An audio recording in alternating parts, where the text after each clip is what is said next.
2023 is in the record books. New Year's, at least for trading wise, right? We still have a couple more days on the calendar. New Year's Eve is coming up Sunday night. So get ready for 2024. And to celebrate the end of the final trading day of the year, I have Luke Guerrero back with me. Thanks for being here, Luke. Thanks for having me, Justin, to ring in the new year with all of our listeners. Yes, I know you have been under the weather for most of the week, but glad you're able to recover. And now you're ready for New Year's. And our job here each and every weekday is to prepare the audience, not just for the new year, but for the years and the years and decades ahead. And we're going to do that by answering your finance and investment questions and giving you actionable material, actionable data that can help you make better decisions consistently with your money. Not one time. It's not about getting that next stock tip. It's about understanding the principles of good, sound investment management, money management, risk management, etc. So we're going to talk about the market performance today. We're going to run down the show topics, but as usual, we're going to hit our first caller question now. Hey, I'm thinking to add some international stocks to my portfolio, so I'm interested to buy this single ETF, VT, in my Roth IRA. So what do you think about this ETF, VT? Thank you so much. All right, this is the Vanguard Total World Stock ETF, and that's the first thing you have to understand about that. This is the World ETF, meaning, guess what? The United States is part of the world. And when you look at the amount of market cap that the United States equity markets have, it's far surpasses any other country.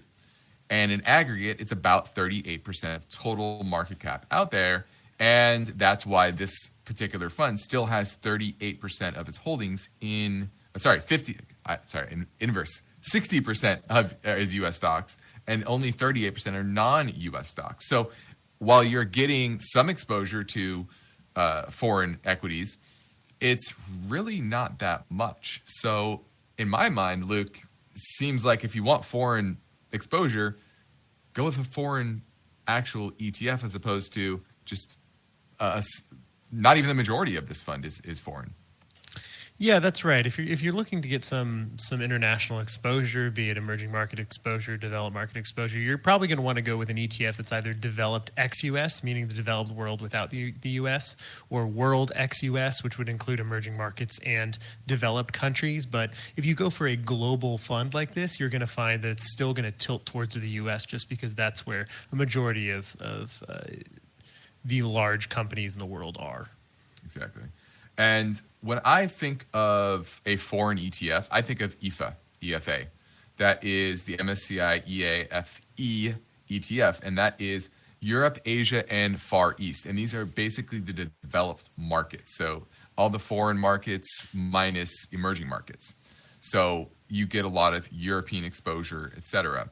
And so that's pretty much entirely foreign stocks. So I'm not saying you go buy that particular one. There's probably a better one, but that is, to me, a proxy. When I'm looking at charts and I'm trying to understand the performance of foreign developed market equities, I first turn to this one to see what type of performance this is having, short-term, medium-term, long-term, etc. So that's a much better one to give you better exposure. So far this year, that is up about 18%, kind of on par with what the S&P is doing, right? So foreign stocks and domestic stocks have had a pretty similar year, which is pretty atypical. But we know from a valuation standpoint, there's certainly some nice values overseas. So that's the way I would be going about getting exposure to foreign stocks. Thanks for the call. Now, today, we're going to cover a lot of, I think, important topics. The first is in regards to a recession. We came into 2023, a lot of people were expecting a recession. And guess what? We did not get one. And going into 2024, now it's about 50-50 split between, we're going to have a recession, we're not going to have a recession. A lot of people say, okay, we're having a recession, but it's going to be a soft landing versus a hard landing.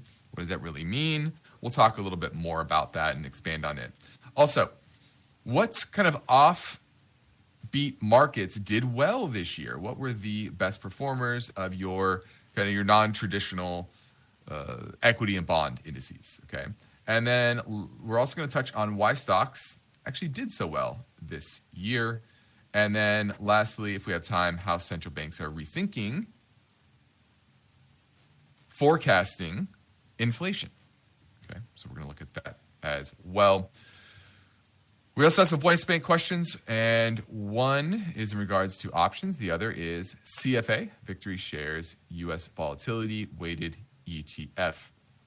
And since it's Friday, we'll share some highlights of the newest KPP Premium newsletter. Now let's talk about the market performance today. Luke, as we closed out the year, it was a modest down day, really led by small caps, which is kind of the opposite of what we've seen over the past couple of months, where you've seen small caps really outperforming. So interesting close to the year. Yeah, no, that is correct. I think essentially whatever direction the market has gone, small caps have just multiplied what the large caps have doing over the past couple months. And overall, I would consider this Friday and really even Thursday as well to have been a kind of uneventful day in this Santa Claus rally as markets just calm down a bit before the new year. So it's going to be interesting to see what happens when the markets open back up on Tuesday. Things pick back up. You know, you could see some people that are at a gain or people that are at a break even start to sell off some names. But it's, either way, it's going to be interesting heading into the new year to see if this bullish narrative can continue. And I think the interesting moves today were really in the crypto markets.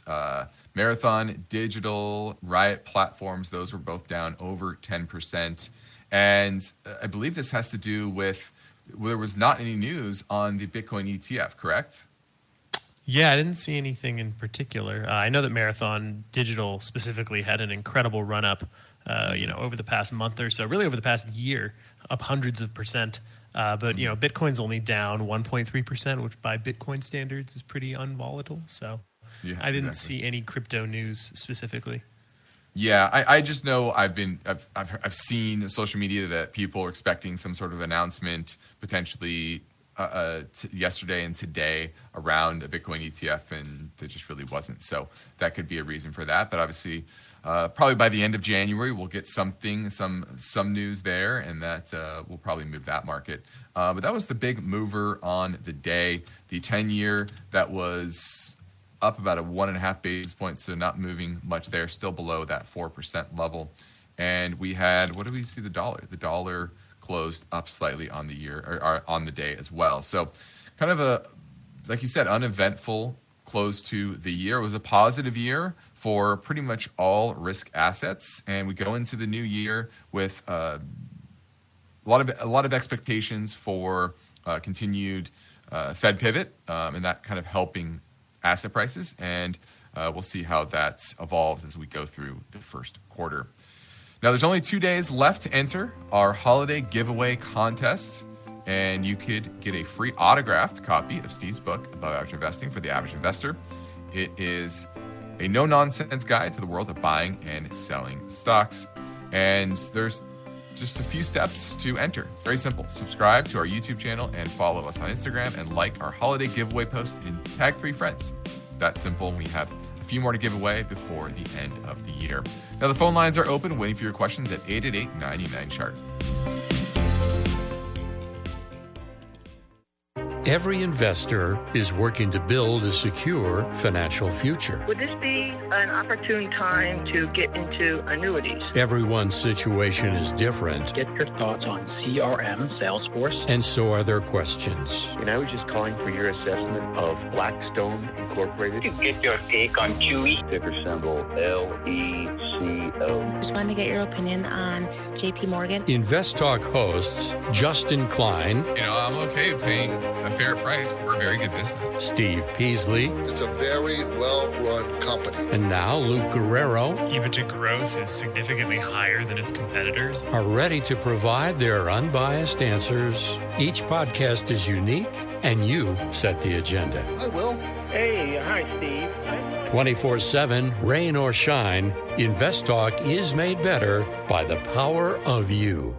Call 888-99-CHART. Hey, Justin. Phil from Philadelphia. I had a question regarding options. Is there any time where I'd want to buy in the money options as opposed to out of the money options, or vice versa, out of the money options as opposed to in the money options? Say I want to buy calls of a security, 30-day expiration. I think it's going to go up, say, 3 points. Would I then buy out of the option calls at that amount that I thesis plays out?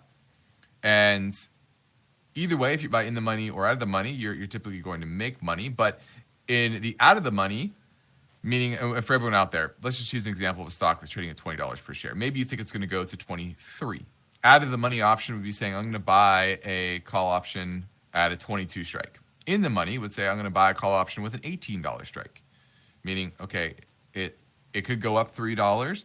In the instance of the out of the money strike, you're going to earn multiples of your purchase price for that option. Whereas in the money, it's safer because let's say the stock only goes to 21, doesn't go to 22. Maybe your thesis is in direction is correct, but it doesn't go all the way to 23. You can still make money on the in the money option, as opposed to the out of the money option will expire worthless. So that's why there's a difference in the convexity there, and how much risk you want to take. I think of the payout more in terms of time. I want to get more time for my thesis to play out. So I would rather buy more time and go a little bit out of the money and know that over that period of time, if even my thesis takes 3 months to play out or 4 months, I have time for that to work out, as opposed to, you buy in the money very short term, or even out of the money very short term. Who knows what the market's going to do over a 30-day period. Anything to add there, Luke? Yeah, I would just point out that if you're going to buy out of the money options, there's a higher likelihood that they are going to expire worthless than if you buy in the money options.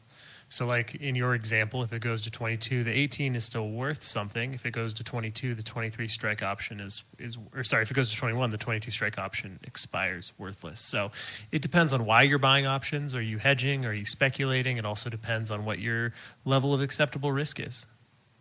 Yeah. Options are a dangerous game. You can lose money very quickly, very easily. Remember, this is leverage, and you need to be very disciplined and understand why that move might happen. You need to have technicals on your side. A lot of times fundamentals don't play out very, very often in a short period of time, right? You're kind of at the whims of the liquidity of the market, for example. So you need to lean on that part of your analysis as opposed to the fundamental analysis, which typically is better for the medium to long term. Well, we're going to a break. Please remember that you can call anytime and leave your questions on the InvestTalk voice bank. And if you're listening via our live stream on AM 1220 radio in the Silicon Valley area, you can call right now at 888-99-CHART.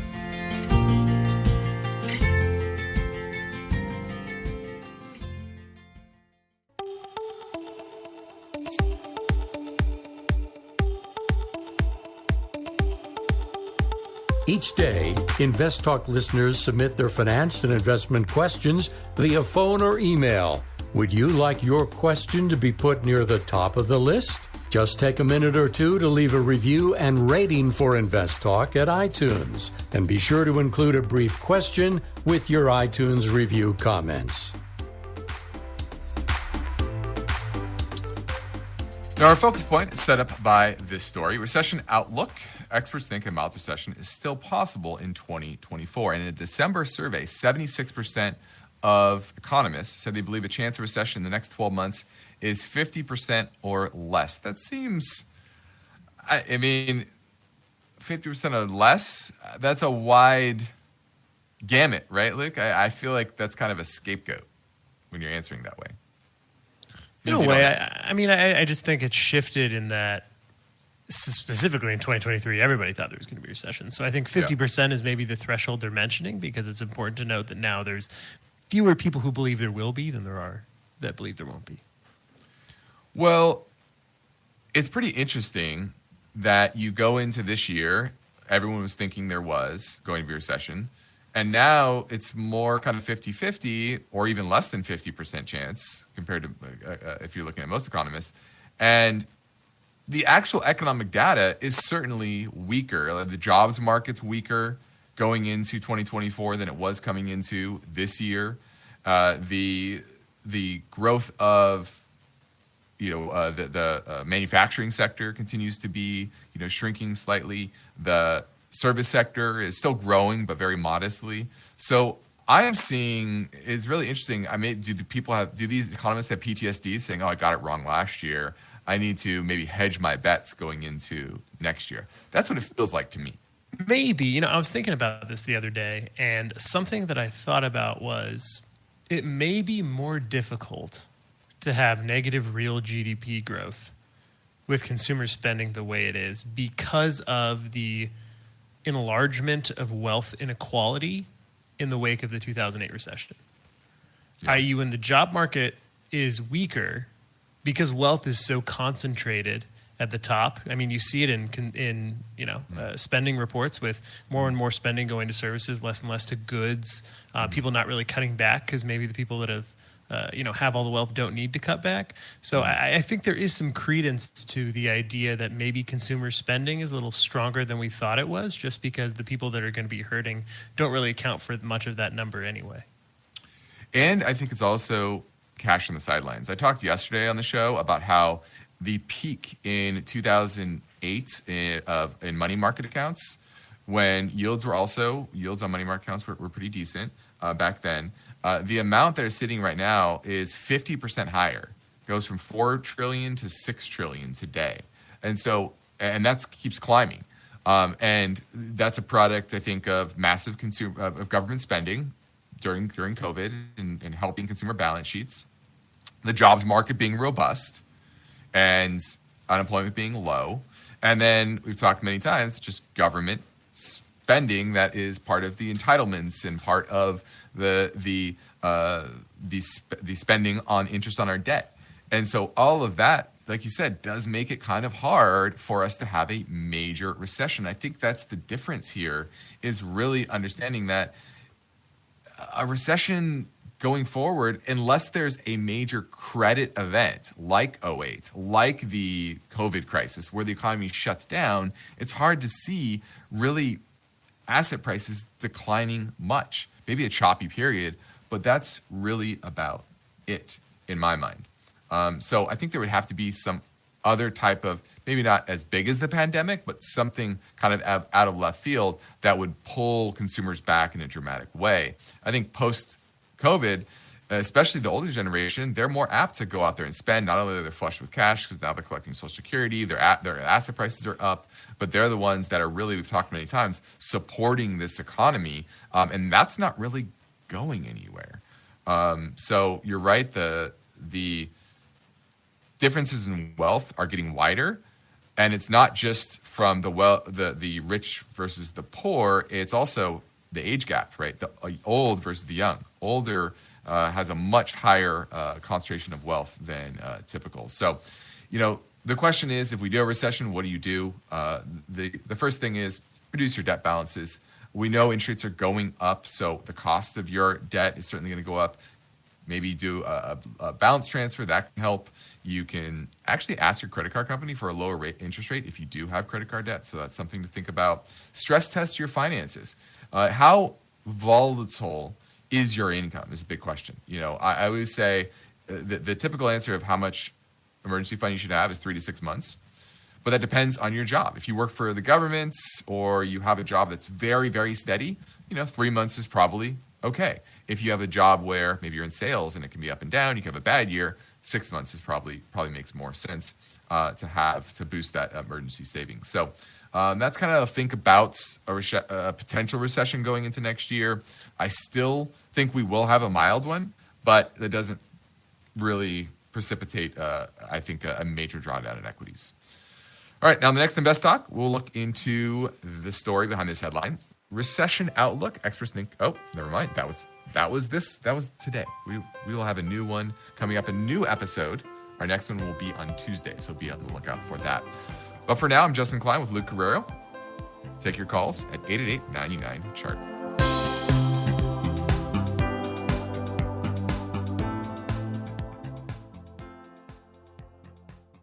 Have you been using the Mint app to manage your finances?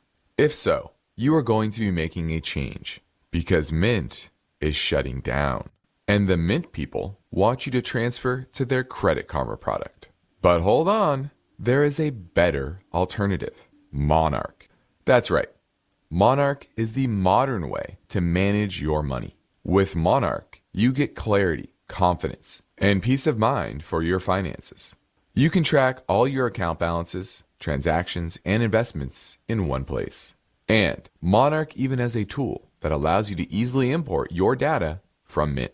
Speaking from personal experience, Monarch's intuitive design, features, collaboration tools, customization, and constant product improvements are far above any other financial budgeting app.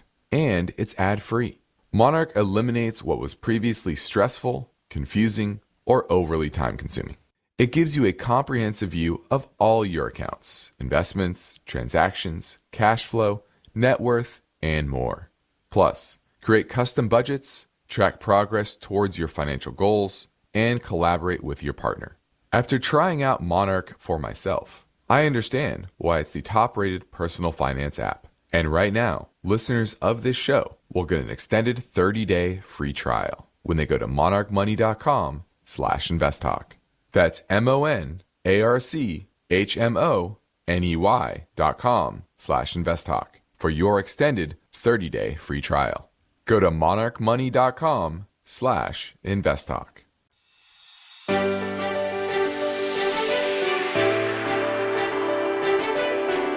You've got finance and investment questions, and Justin Klein and Steve Peasley are ready with their unbiased answers. Don't forget to call InvestTalk, 888-99-CHART. Carolina, looking at Freeport-McMoRan, FCX. The owner looking to buy it. Hi, Justin. Good evening. I have this one in my portfolio for approximately 1% of my portfolio size. Mm-hmm. And I have 15 to 16% of profit. I'd like to check your viewpoint. Should we continue to hold, add more, or is it the time to take the profit? Thank you for your suggestions. Sure. Well, this is Freeport-McMoRan, and it's been the largest copper producer out there. Now, they do produce some gold and other minerals, but mainly they are a copper producer here in North America as well as South America. However, the issue is that while they're the most well-known copper producer, they're not the best performer, especially when you're looking at profitability. It's fine. Like I said, it's still a good company, but you can do much better, I think, within the copper space. So what I don't like is that earnings are expected to fall from $3.13 in 2021 to $2.44 last year, now down to $1.55 this year, down 36%. They're supposed to have a little bounce back to 184, but this business is kind of all over the place, and I would take your profits and find a better copper producer. There are better ones out there, and ones that are producing profits well in excess of where we were pre-pandemic and have more consistency and are now bigger. We do own a different copper producer, and I can't tell you which one it is for compliance reasons, but that is what I would be doing, selling it and looking for a better copper producer out there. Thanks for the call. Now, the KAPP Premium Newsletter was finished today, and it will be distributed to subscribers tomorrow morning. And we have a preview, and in the market conditions section, we explain that 2023 is essentially over, and it was unlike what anyone predicted. The S&P 500 approached its all-time high as we head into 2024. Still, it is not certain that this market rally will continue as the economic backdrop remains mixed. NASDAQ gained a remarkable 43.7%, its highest since 2009. That's after being down 33% last year. And the pivot in monetary policy, coupled with substantial gains in major indices, underscores a market ripe for recalibration in 2024, with a keen eye on inflation risk that could arise from a premature rate adjustment. These dynamics suggest a cautious optimism for the economic outlook, tempered by the potential volatility arising from Federal Reserve's policy. In stark contrast, the U.S. crude oil market concluded the year with a decline exceeding 10%, marking its first annual decrease since 2020. And it was attributed to oversupply fueled by record production levels outside of OPEC, mainly here in the United States. People don't know that. Our oil production is near record highs. Now, the bond market witnessed minimal changes in the Treasury yield today, with a slight drop in the 10-year and the 2-year. The year 2023 has been a whipsaw for bond yields, highlighted by a 10-year yield peaking at over 5%, a level not seen since 2007. The global inflation landscape is shifting, with inflation rates declining faster than anticipated and expecting to normalize by 2024. Heading into 2024, the financial outlook is cautiously optimistic, marked by a resilient stock market despite uncertainties surrounding Federal Reserve's policy shifts. There's a lot more of commentary, details in the market newsletter. And stock ideas. We highlight a leading global provider of high-quality stock photos, videos, and music, with a vast library of over 400 million images and a diverse collection of content contributors. Revenue is primarily generated through a subscription-based model, and we would like to see a continued movement through the 50-day moving average before adding it, but something to keep on the watch list. And we also highlight a global manufacturer and supplier of identification solutions and workplace safety products. Now, we name names in the newsletter. You can subscribe anytime at investtalk.com. Now, Luke, this was an interesting year for asset prices. I know you touched on that in that market commentary that I just wrote out, but there were some big movers in other assets. And the first one, Turkish dollar bonds. And what was interesting here was that the President Erdogan was reelected in May. And a lot of people would think that he was just going to keep policies that drove the lira down in the past. But in fact, he actually did the opposite. He hired a former bond strategist out of Merrill Lynch, and that helped strengthen the lira dramatically and thus dollar-denominated bonds. So the lesson I take here is that politicians, they can shift and do things that are somewhat unexpected, even if I guess things are going somewhat their way. He got reelected, right? Or do you think that's more of due to maybe election fraud? I'm not sure. Could be. But, I think this is an interesting story just because I think what most people hear being screamed at them on the internet is of countries that are trying to make their entire economy based off Bitcoin, and countries that are, politicians that are advocating getting rid of central banks. So it's kind of refreshing, if you ask me, and the market believes so as well, that Erdogan, especially Erdogan, would go more the conventional route in dealing with his economic situation, and certainly that did well for Turkish bonds. Yeah, and he raised interest rates dramatically, which is slow inflation. That certainly helped strengthen the lira. They rebuilt their foreign currency reserves. So all those things are typically good for that particular currency, and that's why the lira rallied so much. Now, the big story that we've been talking about for a while is uranium. Uranium had a big run, started the year around $50 per pound. Now we're at $90 per pound, obviously driven by a shutdown of supply coming out of Ukraine. You also had a coup in Niger, which is they have 5% of the world's reserves of uranium. And then governments just around the world reopening nuclear plants and planning to build more. In fact, we just built our first nuclear plant since, 2014? I think last time we opened a nuclear plant here in the United States. And so many other countries around the world are realizing can't get to net zero by wind and solar alone, especially because in a lot of places it isn't very sunny often, as well as the wind doesn't blow very strong, like in other parts of the world where it can be advantageous or can be economical. So I thought that was the biggest trend. We were on top of that early on, and I think this will continue into next year. What are your thoughts? Yeah, I think that this is another important story because this isn't just about global security. This isn't just about the first open war in Europe since World War II, but really it's a lesson about the pandemic as well and making sure that you have a stable supply chain of not just goods but also energy. So uranium is going to be a big part of that moving forward because of how clean it is. And I agree with you. I'm of the opinion that there isn't one solution. It has to be a mixture of all solutions, and certainly nuclear energy is going to be in that mix.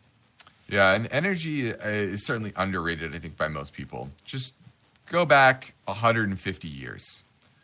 I'm watching right now. It's a great show, the Gilded Age on HBO, and it's really interesting to see that time. All of those. It really follows they weren't billionaires, but inflation adjusted, they were certainly billionaires of that time, and you have to realize that they were harnessing their businesses from railroads to industry were harnessing energy in a new way. Right? Think of coal mainly. That was mainly the source of energy back then. But as we've been able to harness energy more effectively, more efficiently, that is what has improved our lives globally for the past 150 plus years. And it is if we can continue to make that energy cheaper, cleaner, more efficient, generally lives are going to get better. And so I think nuclear is a key to that. Some other big moves this year. Solana, after the FTX debacle, was down to $13 in early 2023, and now it's at $87. So in the crypto space, that was linked to FTX. So pretty shocking to see, despite the fall of Sam Bankman-Fried, that is rallying so dramatically. It shows you kind of the fervor that's come back within the crypto space. And then cacao prices, because of heavy rains in Western Africa, where a lot of cacao is produced, that has created disease within those farms spreading, and that's been very positive for cacao prices. Odds are low that will continue, I think, for the longer term, however. Now let's keep things moving and swim back to the InvestTalk voice bank for a question that came in earlier on 888-99 chart. Hi, Stephen, Justin, and Luke. This is Kevin calling from La Crescenta. I have a question about two stocks that I own. They're very different industries, but the tickers are MOD, that's Modine Manufacturing, and TEX, Terex. I'm up each of them about 25 to 30%, and I need to do some tax gain harvesting. Wondering which one you recommend trimming. I had target prices around $60, and they're getting right around there. Wondering what the outlook you have on both of those companies. I appreciate it, and thank you again. Happy New Year to you all. All right, looking at Modine Manufacturing and Terex, TX. Terex has about a $4 billion market cap, Modine around $3 billion. So I would consider these small caps. What's your line between small cap and mid cap, Luke? I know it's kind of fuzzy. My line is whatever the largest holding is in the Russell 2000, which is always in flex. But I typically around $4 or $5 billion. Yeah, so kind of on the border there. But Modine, it has had a surge in profitability from $1.58 pre-pandemic to this year expected to make $3.05. And what they do is they manufacture thermal management systems for automotive OEMs, and building, industrial, and refrigeration products as well. So this is on a tear beginning of, or I say last summer, it was trading around $8 per share. Now it's at $59.70. Relative strength, 98. So it's been one of the best performers over the past year in the entire market. Terex, been around a lot longer, and it's also on an uptrend, but relative strength 64, so above average, but not amazing. And it's not at an all-time high. So from a technical perspective, Terex is definitely much weaker, and I don't like the history of their business being so up and down. So I don't know. For me, if I'm trimming one, it would probably be Terex. What are your thoughts? Well, I just want to say, first and foremost, why limit yourself to just trim one of them? Yeah. But I do agree with you. I think people tend to hang on to their losers too long and cut their winners too early. So I'd probably, given how it's a little bit weaker, would trim Terex as well. Yeah, and Modine has a solid balance sheet. Let me take a look at Terex as well. Solid historically solid. Yeah, a little bit more debt, I would say, but neither of them have any issues. Good free cash flow. I wouldn't be in a hurry to frankly trim either one. I think both are fine. Terex has moved up, consolidating. The technicals are fine, but just based on the kind of up and down nature of Terex's business versus Modine's, I would trim Terex, but I'm not in a hurry to trim either. And you want to do tax gain harvesting, and unfortunately, we got to this question maybe a little too late. So you got a long time to think about it now. Exactly, got a whole year to potentially tax gain harvest. Well, it is Friday, and we generally make time to fit in a quick rundown of some key benchmarks. The 2-year Treasury yield was at 4.25%. That is down from 4.34% a week ago. So continued pricing in of more dovish Fed as we go into next year. The 10-year, 3.86, also down slightly from last week at 3.91. Gold up to $2,066 per ounce from last week at $2,054, and up from 77 weeks ago when it was at $1,809. Silver today was at $23.84, down a bit from last week, $24.27 at the close last week. So those are some major benchmarks. And oil was down as well, $71.47 per barrel, down from $73.75 a week ago. Gasoline, about same as last week, flat, $3.12 national average. Here in California, was up a bit to $4.67 per gallon from $4.57 last week. So still the highest in the nation. North Dakota, today, average gasoline was averaging $2.86 per gallon, $1.81 less than here in California. Let's take a trip to North Dakota and bring some gas back. There's an arbitrage opportunity. I don't know how much gas we'd have to fill up. We have to do some quick math on that.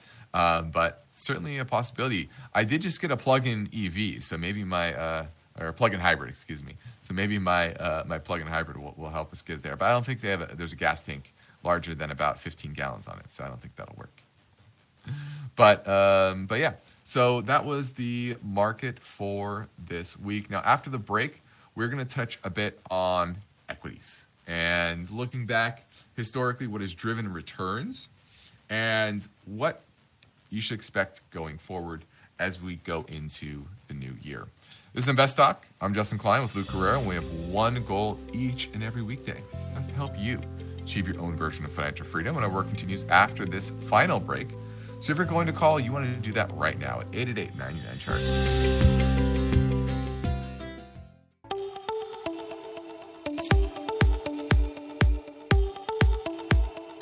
Your objective is to work hard, plan well, and achieve financial freedom, right? You're in luck, because Justin Klein is here now, ready to take your finance and investment questions. Call 888-99-CHART. Hi, this is Adrian calling from Texas, and I had a question regarding your thoughts on a long-term hold on ticker symbol CFA, Victory Shares US 500 Volatility ETF. Thank you so much for your time.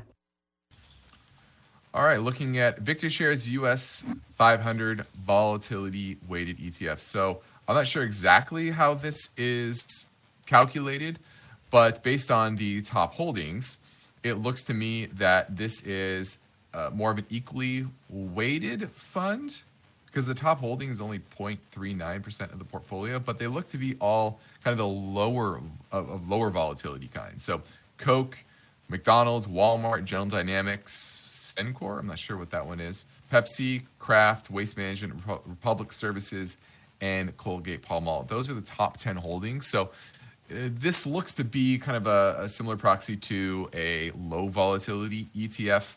And historically, those don't do very, very good. And this has 2 stars by Morningstar. So I see no reason to buy this particular name. This year it's only up 11.8%, 93rd percentile. Let me look longer term.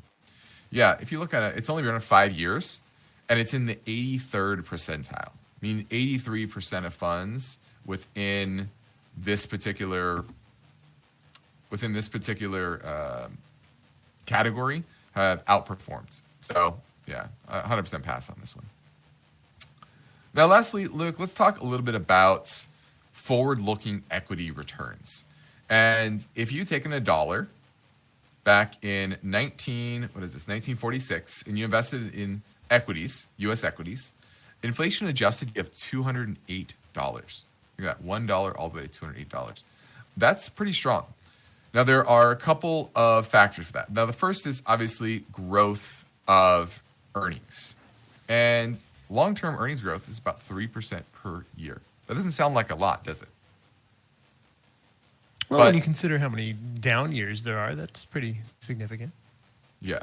And it just shows you how important that is to kind of like the forward-looking returns, nominal returns for, and that's in real terms. So 3% real growth in inflation. And so this is a good example of how when I say modest inflation, 3%, 4%, 5% is actually good for equities. It's when you get super high runaway inflation, that's where it becomes a problem. But if you kind of have persistent inflation, that increases prices across the economy and thus nominal growth in profits. But there are other factors that play into total equity returns. And the biggest factor besides earnings growth is actually dividends. So yes, it's about paying out those earnings to shareholders. And over time, companies have actually only retained about 50% of their earnings. The rest they've either paid out in dividends or stock buybacks. And then the other factor that allows for the growth in the return of equities is multiple expansion. So back in 1946, Robert Shiller calculated the P ratio. Back then it was at 15 times. Now, based on trailing earnings, it's 24 times. I think forward-looking, we're kind of around 20. So that's a big factor as well. So, Luke, it's very important for investors to have some perspective on forward-looking equity returns, and they still remain real return, probably 6-7%, which is much better than you're going to get on bonds and cash. Yeah, I think an important takeaway too is that this isn't really saying that high dividend earners should be having higher expected growth or should be having, or rather high dividend payers shouldn't be having higher than average expected returns. What this is essentially saying is we've moved to an era where companies don't necessarily retain all the earnings that they have, and investors discount cash to them in dividends or in share buybacks at a lower rate than they do future profits. And that's because it's money today versus growing the business for money later. And I think they underestimate stock buybacks. You know, that's a lot of, if you look at the current dividend yield of the S&P, it's about 1.4%, which longer term, it's closer to 3% on average. But that's because back decades ago, stock buybacks weren't really a thing up until really the 90s. That's when, based on tax laws, et cetera, it just made more sense for companies to spend on stock buybacks and low borrowing costs as well. So that's a big factor that's driving growth of earnings per share because the share values or number of shares continue to drop due to stock buybacks. Well, that about does it. That is InvestTalk for 2023. No more shows. We did it, Luke. Appreciate you all tuning in. Luke and I thank you for listening. We encourage you to tell your friends and family about our free podcast downloads, which you can find anytime at iTunes, Spotify, or Google Play. And be sure to rate and review. 2023 is over, but we will play a best of compilation show on Monday, and then we'll return to a live show on January 2nd. Independent thinking, shared success. This is InvestTalk. See you next year. InvestTalk is a trademark of KPP Financial. Because of the nature of the interactive dialogue inherent in the format of this program, it's important for the listener to understand that not all comments made will apply to them. Specifically, nothing said shall be taken to be investment advice, or shall statements on this program be considered an offer to buy or sell security. Because such advice is rendered solely on an individual basis and at times will require that the investor review a prospectus before investing. InvestTalk is a copyrighted program of Klein, Pavlis, and Peasley Financial, a registered investment advisor firm which retains all rights.